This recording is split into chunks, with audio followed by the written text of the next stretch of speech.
सुप्रभातम, नमस्कारः, स्वागतम अत्र भगवतां सर्वेषां संस्कृत व्याकरण पाठने। आप सभी का एक बार पुनः संस्कृत व्याकरण की कक्षा में स्वागत है।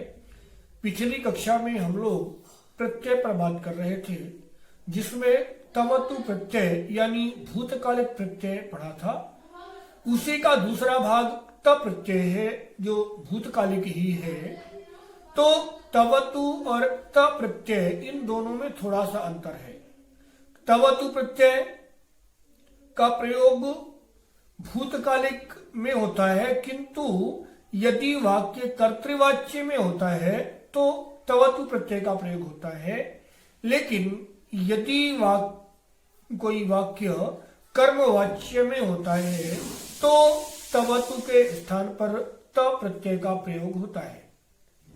अब हम इसको और व्यवस्थित रूप से समझने के लिए स्क्रीन की तरफ चलेंगे और त प्रत्यय को ठीक तरीके से समझेंगे। एक बात समझ लेना चाहिए कि यह जो त प्रत्यय है, यह भी सेट प्रत्यय है, यानी इसमें भी ई का आगमन होगा।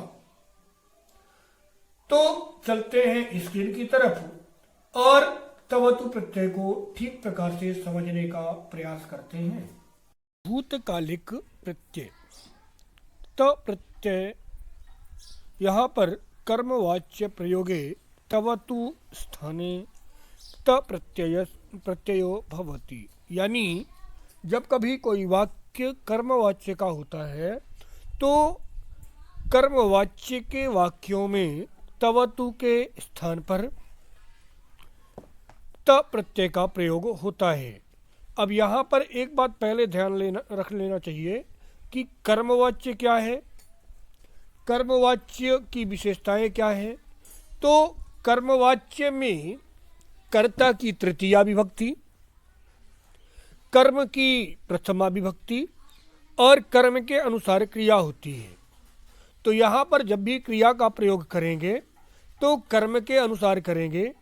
कर्तृवाच्य और कर्मवाच्य को सही तरीके से समझने के लिए आप इससे पहले वाच्य का वीडियो जरूर देखें। तो वाच्य का वीडियो देखने से आपको यह क्लियर हो जाएगा कि हमें त प्रत्यय का प्रयोग कहाँ करना है। अब पुल्लिंग में त प्रत्यय के स्थान पर कहता है प्रयोग समये त स्थाने त भवति। त माने का आधा जो होता है वह हट जाता है और केवल ता शेष रह जाता है। और बाद में जब कर्म पुल्लिंग का होता है तो क्रिया एक वचन, द्विवचन और बहुवचन में तह, तौ, ताह ऐसा बनता है। जैसे गतः, गतौ, गताः, पठितः, पठितौ, पठिताः, श्रुतः, श्रुतौ, श्रुताः, उक्तः, उक्तौ, उक्ताः। यहाँ पर नीचे लिखा हुआ है कर्तुः तृतीया, यानी जब आप इस प्रत्यय का प्रयोग करेंगे तो वह कर्ता की तृतीया विभक्ति लगाएंगे, कर्मणि प्रथमा और कर्म की प्रथमा विभक्ति लगाएंगे, कर्मानुसारेण क्रिया, और बाद में कर्म के अनुसार क्रिया लगाएंगे। तो यह था पुल्लिंग में। अब थोड़ा सा स्त्रीलिंग और नपुंसक लिंग के रूप को समझ करके और फिर उसके बाद आगे इनका कैसे हमें वाक्य में प्रयोग करना है, इसको समझने का प्रयास करते हैं। तो स्त्रीलिंग में ता, ते, ताः, यानी गता, गते, गताः। हस धातु है तो हसिता, हसिते, हसिताः। पठ धातु है तो पठिता, पठिते, पठिताः। लिखिता, लिखिते, लिखिताः इत्यादि। नपुंसक लिंग में इसी प्रत्यय का जब प्रयोग होता है तो तम, ते तानि ऐसा हो जाता है, गतम गते गतानि, हसितम हसिते हसितानि। इसी प्रकार पठितम पठिते पठितानि, तो तम ते तानि का प्रयोग करेंगे और इस प्रकार से त प्रत्यय का प्रयोग होता है। अब हम त प्रत्यय का अपने वाक्य में किस प्रकार से प्रयोग करें, इसको समझने के लिए हम लोग कुछ और उदाहरण देखते हैं। यथा भक्तः पूजां कृतवान, यहाँ पर हमने तवतु प्रत्यय प्रयोग किया है। हमने देखा है तवतु प्रत्यय वान वंतौ वंतः लगता है। अब जब हम तवतु के स्थान पर त प्रत्यय का प्रयोग करते हैं तो कर्ता की तृतीया होती है। यहाँ पर भक्तः कर्ता था, भक्तः की तृतीया हो गई तो हो गया भक्तेन। पूजाम कर्म है और स्त्रीलिंग है, तो कर्म की प्रथमा तो पूजाम की प्रथमा हो गई पूजा, और कर्म के अनुसार क्रिया तो क्योंकि स्त्रीलिंग का कर्म है इसलिए स्त्रीलिंग की क्रिया भी लगी, तो हमारा वाक्य बन गया भक्तेन पूजा कृता। इसी प्रकार से शिक्षकः माम पाठितवान, शिक्षक ने मुझे पढ़ाया। इस वाक्य को जब हम कर्मवाच्य में बदलेंगे अथवा तवतु के स्थान पर त प्रत्यय का प्रयोग करेंगे तो शिक्षक यानी कर्ता की तृतीया शिक्षकेण, माम द्वितीया है तो माम के स्थान पर प्रथमा यानी अहम। अब यदि यह वाक्य थोड़ा सा ध्यान रखने की है कि यदि कोई लड़का कहता है शिक्षकः माम पाठितवान, तो शिक्षकेण अहम पाठितः, लेकिन यही वाक्य अगर कोई लड़की कहे तो वहाँ पर हो जाएगा शिक्षकेण अहम पाठिता। क्यों? क्योंकि कर्मानुसारेण क्रिया। अब कर्म यदि स्त्रीलिंग हो जाएगा तो क्रिया भी स्त्रीलिंग हो जाएगी। कर्म यदि पुल्लिंग है तो क्रिया भी पुल्लिंग है। यहाँ पर जो प्रयोग करने वाला है शिक्षकः शिक्षकेण अहम पाठितः, मतलब वाक्य सीधा स्पष्ट हो गया कि यह कोई पुरुष है। यहीं पर अगर कोई लड़की कहती तो कहती शिक्षकेण अहम पाठिता।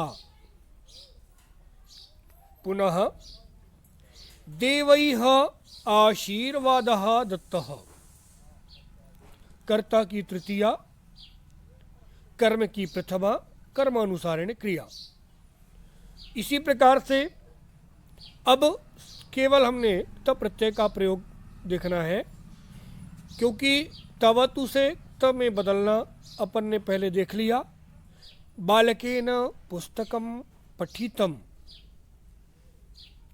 पुस्तकम नपुंसक लिंग था इसलिए क्रिया नपुंसक लिंग की आई पठितम। यहीं पर बालकेन पत्रिका पठिता, पत्रिका स्त्रीलिंग था इसलिए क्रिया में पठिता स्त्रीलिंग आया। पुनः बालकेन ग्रंथः पठितः, ग्रंथः पुल्लिंग है और इसलिए यहाँ पर क्रिया में पुल्लिंग यानी पठितः आ गया। तो कर्मानुसारेण क्रिया का मतलब मेरे हिसाब से अब समझ में आ गया होगा। वाक्य वही था, कर्ता वही था, बालकः पुस्तकम पठितवान। तो क्योंकि पुस्तक नपुंसक लिंग था इसलिए क्रिया में हमने नपुंसक लिंग लगाया। पुनः बालकः पत्रिकां पठितवान, वाक्य मान लीजिए आ गया। तो क्योंकि पत्रिका स्त्रीलिंग है इसलिए हमने क्रिया में पठिता लगाया। और बालकः ग्रंथम पठितवान, इसके स्थान पर बालकेन ग्रंथः पठितः, क्योंकि ग्रंथः पुल्लिंग है इसलिए पठितः हमने पुल्लिंग का लगाया। पुनः युवकेन तक्रम पीतम, युवक के द्वारा युवकेन तक्रम पीतम, तक्रम नपुंसक लिंग है, इसलिए नपुंसक लिंग पीतम की क्रिया आई। अब यहाँ पर देखेंगे महिला पूजाम कृतवती, वाक्य था महिलया पूजा कृता। यहाँ पर पूजा के अनुसार क्रिया है। यहाँ महिला से क्रिया का कोई लेना देना तब नहीं होता जब त प्रत्यय का प्रयोग होता है। छात्राः वेदान पठन्ति, छात्रैः वेदाः पठिताः, वेदाः बहुवचन, इसलिए पठिताः भी बहुवचन। महिलाभिः पूजा कृता, यहाँ पर पूजा एक वचन था, महिलाभिः महिलाएं बहुत सी हो गई, तब भी पूजा कृता एक वचन ही रहा। नेत्रा भाषणम कृतम, नेता के द्वारा भाषण किया गया। चालकेन वाहनम चालितम, इसी प्रकार अध्यापकेन छात्राः न पाठिताः, अभिनेत्रा अभिनयः कृतः, रामेण रावणः मारितः, विप्रेण भोजनम कृतम इत्यादि। इस प्रकार से मुझे लगता है कि यहाँ पर त प्रत्यय का प्रयोग आपके समझ में आ गया होगा।